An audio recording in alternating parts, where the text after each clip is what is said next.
Lisa Marie Presley avait fait sa dernière apparition publique lors des Golden Globes 2023 aux côtés d'Austin Butler, l'acteur qui incarnait son père sur grand écran dans le film Elvis. Le vendredi 13 janvier, un article publié par le média britannique The Sun révélait que Lisa Marie Presley avait trouvé la mort à la suite d'un combat contre son addiction à des médicaments prescrits sur ordonnance. La fille du King et de Priscilla Presley sera prochainement inhumée aux côtés de son père à Graceland et de son fils Ben qui s'était suicidé à l'âge de 27 ans en 2020. C'est dans sa maison de Los Angeles que la chanteuse de 54 ans avait brutalement perdu connaissance.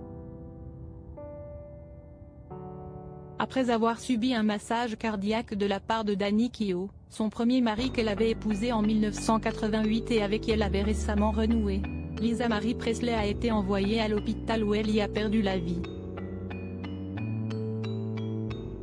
C'est sa mère Priscilla, maintenant âgée de 77 ans qui en avait fait l'annonce. Si est avec le cœur lourd que je dois partager la nouvelle dévastatrice que ma belle-fille Lisa Marie nous a laissée, avant de poursuivre, c'était la femme la plus passionnée, la plus forte et la plus aimante que j'ai jamais connue.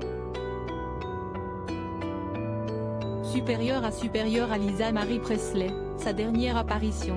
2 jours avant sa mort, une santé fragile depuis de nombreuses années en effet, lors de son apparition à la remise des prix à Beverly Hills, Lisa Marie Presley avait suscité l'inquiétude de certains des invités.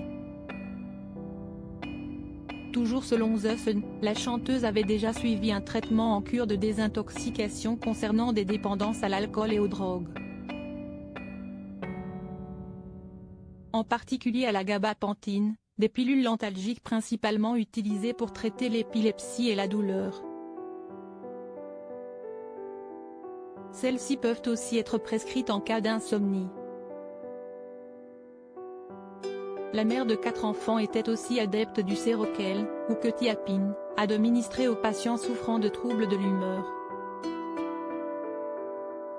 Elle était aussi de plus en plus attirée par l'inhalation de gaz chirurgicaux, utilisés dans les cliniques pour également soulager la souffrance. En revanche, aucune drogue n'a découverte sur les lieux du drame et seule une autopsie pourra déterminer les causes réelles de son décès analysé par une des sources. Elle n'a jamais vraiment réussi à trouver la paix. Il semblait toujours y avoir quelque chose qui lui provoquait du stress et de la douleur. Même si perdre Ben était le pire de tous, avait-elle ajouté dans les pages du Sun.